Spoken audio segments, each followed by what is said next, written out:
Good morning, everybody. My name is Loes Damhof, and I work at the Hanze University of Applied Sciences. And I'm really sorry I cannot be with you, not live, of course, but also not live digitally. So I'm recording this on a Monday, rainy evening in the Netherlands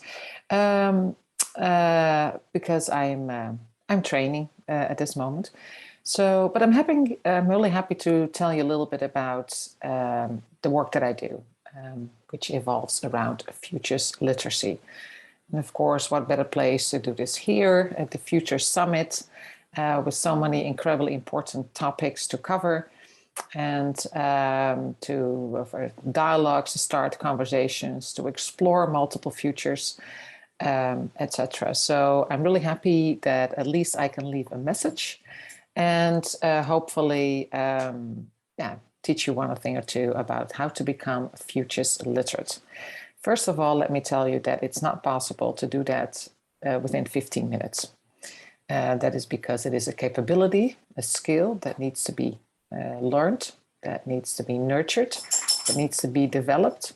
So it's going to take some time. So that's not going to happen in 15 minutes. However, what I will do is to give you an introduction into this capability and hopefully some new insights in how we use futures in order to innovate the present. Hanze University of Applied Sciences is a university in the northern part of the Netherlands, and I hold there a UNESCO chair for the work that we do. A UNESCO chair is a recognition of the work that contributes to the goals of UNESCO. And it's usually a research chair. In this case, our niche, our focus is on researching the impact of future literacy, teaching, training students, faculty, professionals in this capability. Besides that, I also consult global organizations like UNESCO, the UN, Future Women X, Futures-Oriented Museums, OXFAM, many organizations like that. I train people and consult them on their strategic decision-making processes. So that's enough about me. So what I will do now is, I'll show a couple of slides in this presentation. And if you have any questions, I cannot answer them now, but I will leave my email address at the end so you can send me an email afterwards and we can even start a conversation. So I'm going to share my screen, obviously. I hope you can all see this. I'm sure you can. So again, this is me, the UNESCO chair on futures literacy at Hanze University. So I'd like to start with a quote, which may seem a little bit contradicting, which is, "These are urgent times, let us slow down." This is a quote by a Nigerian activist, writer, thought leader, especially on sustainability and inclusion, is Bayo Akomolafe. And this is a kind of a rephrase of a Nigerian proverb. And it feels contradicting because we feel that if times are urgent, then don't we need to rush it, or don't we need to make quick decisions and act really, really quickly? But I actually want to make the case for slowing down, especially in times of urgency, because if we do not, if something feels urgent, our tendency is to act really quickly without really fundamentally understanding the underlying assumptions of our actions, especially when we feel the future is really urgent. These are urgent times. So sometimes when we act too quickly, when we start doing too quickly, we might end up making the same mistakes as we did. And then ultimately how we respond to a problem might become a part of the problem. So although it seems a little bit contradicting, especially in times of urgency, it's sometimes better to slow down for a little bit and really look at what is happening. Can we make sense of the world around us in this moment? And then we can speed up, but that's on a later stage. So this summit is called the Future Summit. And of course, we see the word future everywhere, usually in phrases like design your future, building your future, shape your future, predict the future. And I would like to say that there are two misconceptions about those phrases. The first one is that it looks like that there is one future. Of course, there is not. There are multiple futures. My future might be very different from yours and the people on this call as well. So there's not one future. And the other one is that it doesn't exist. The future is later than now. So every second later than now, an hour, a week, a year, a decade, a century, it does not exist. It only exists in our imagination. So when we say we design your future, or you can shape your future, form your future, what you're actually talking about is that you are shaping future images. You are shaping, creating imaginations, images. This is what we call anticipation. Yeah. So when we think about the future, we're not creating her, we're just shaping an image of her. We are anticipating futures. And that's very different. So often when we talk about futures, especially as educators or innovators, we say that what we do today shapes the future, has an impact on the future. I'm saying it's the other way around. How we look at futures shapes the present. It changes the present. Okay, so there is not one future, there are multiple, and you cannot make or design it. So if the future is unknown, it's uncertain, it does not exist, there's no data, no one has ever been there and come back. But there is data in how we anticipate. And future literacy is introducing this discipline of studying not the future itself, but the data that we collect when we imagine futures. So if it's unknown, doesn't exist, it's uncertain, what are we doing when we think about futures, and how can we make sense? Is it worth looking at futures? Yes, it is, because they give us a lot of information on where we stand in the present. But if we think that there's only one future and we come up with a certain scenario because we predict, we extrapolate our knowledge, we sometimes we think that there's one path ahead, right? And that creates this false sense of security when you're following the guy in front and you're balancing, but it's not safe because you're just counting on this one rope.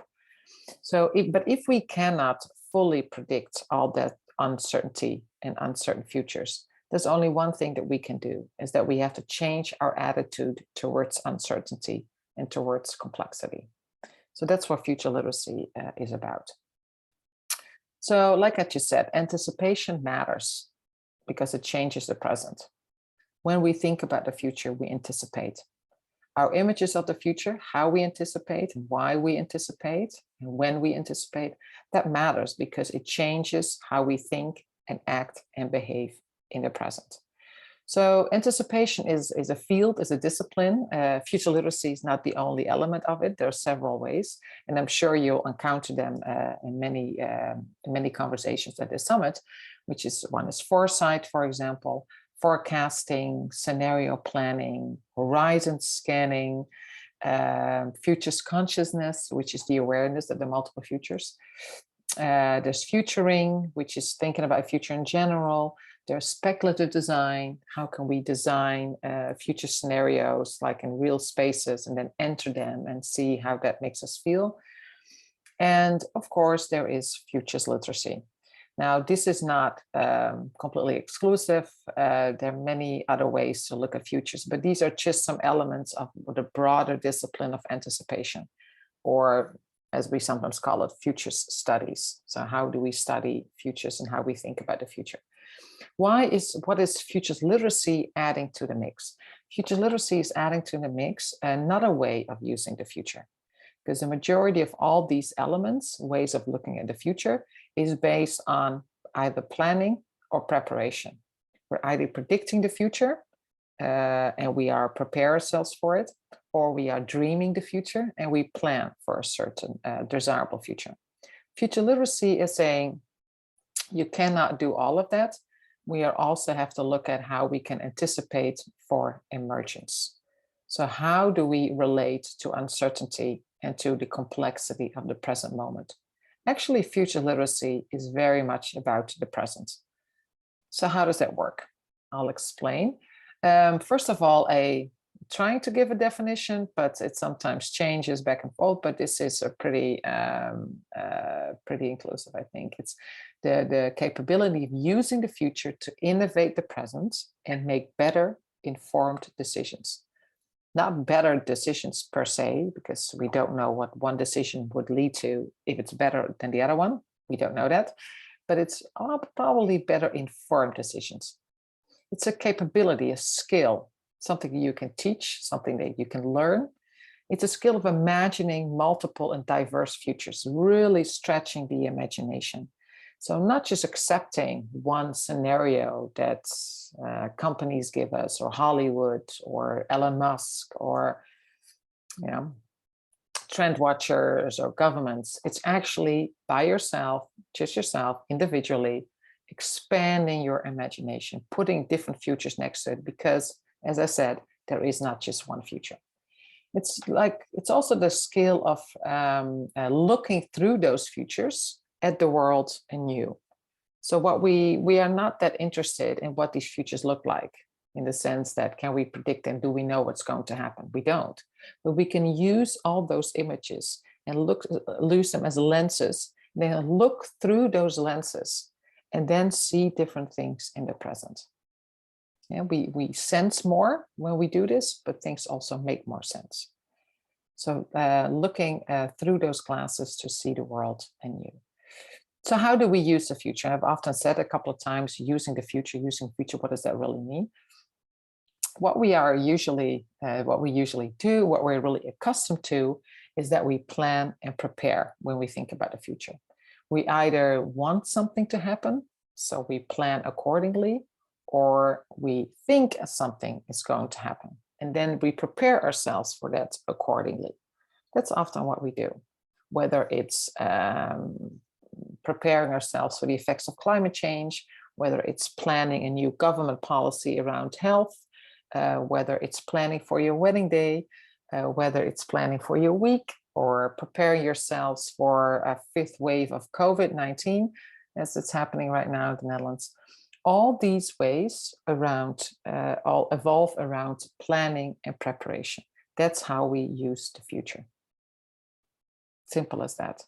Almost all our activities evolve around either planning for a desirable future or a probable future, or prepare ourselves for something, for a prediction, preferable, probable, possible, plausible future. So, but as COVID-19 has taught us anything, is that we cannot plan ourselves. We cannot prepare ourselves out of everything, and we cannot plan everything. So if that's the case, then how are there any other ways that we can use the future? Yeah. Besides planning and preparation, if we cannot eliminate uncertainty by preparing and planning, and if we cannot solve complexity with preparing and planning, then what else can we do? What is another way to use the future? And that is using the future for exploration. Not because we want to eliminate the unexpected road or to eliminate uncertainty, but exploring futures, alternative futures, makes you help see novelty in the present. If you're focusing on one scenario because you're planning for something or because you're preparing for something, you are overlooking things that might matter actually the most.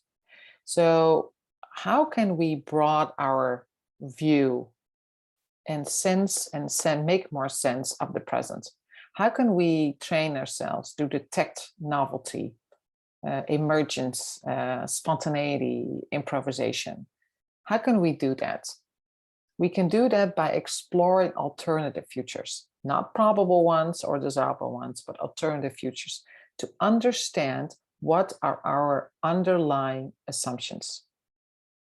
And those three ways of using the future, if you can do all of those, planning and preparation on one leg, and exploring multiple futures to see novelty and emergence in the present, then you are futures literate. So like I said, predictions, hopes, scenarios are all based on assumptions. That's not wrong. We do that all the time. But there's a difference in certain assumptions. If I make the assumption, for example, the sun will come up tomorrow morning, it's a pretty straightforward assumption. However, it's based, of course, on science, but it's also based on repetition, because for the last 46 years, every morning the sun came up. So I know this. But if we say world global population will continue to increase, then that's also based on empiric evidence and on repetition in the past. But maybe we can already see some openness there. Can we see a scenario where that might not be the case? Then we're already starting to feel the assumption is a little bit less certain. And if we make the assumption about something that we have never seen before, like the effects of climate change, then we get into really tricky water. Because let's say if we say, I predict that technology will save us from climate change. What am I actually saying? Is that I postpone the responsibility? That's a big assumption to make. And do we know where that comes from? Who is feeding this assumption? And are we aware that it is an assumption? Can we still do something about it? Can we put another future next to it? Yes, we can. So becoming aware not only of the fact that we have these assumptions, but also that they differ in nature. That's what makes us futures literate. Because then we can, if we become aware of them, we can throw them away, examine them, look at them, invent new ones. And then we can not only see, hey, when do we need to plan and prepare, but also when can we be more open? When can we see emerging phenomena? When can we detect novelty? And we need that not only to become more creative and innovative in our decision-making processes, but also to start to appreciate complexity, uncertainty, and become less shocked. Because if we get shocked, we feel it's urgent, we act very quickly, and then how we respond to a problem becomes part of the problem. So for a new perspective on leadership, whether it's in health or climate change or energy transition, this is a skill that increases enhances perception. So when you are future literate, you'll see more opportunities arise. You can see how old assumptions impact your decision-making process. We also say that future literacy is about embracing complexity, appreciating not knowing, let go of scenarios. And the last one is a new sense of agency. Can we make space for emergence in our strategy, in our business? Can we, not do for a second? So these are all learning outcomes of when you become futures literate. And like I said, you're not future literate in 15 minutes, but hopefully this has given you an introduction into this capability that is a different way of thinking. And ultimately, it's going to help us to see the world anew and to see different things that we so desperately need moving forward into this unknown future. So thank you very much. Besides this talk I just gave you, I still think the future is lit. This is my email address, and I welcome any questions or comments afterwards. Thank you very much, and enjoy the rest of the conference.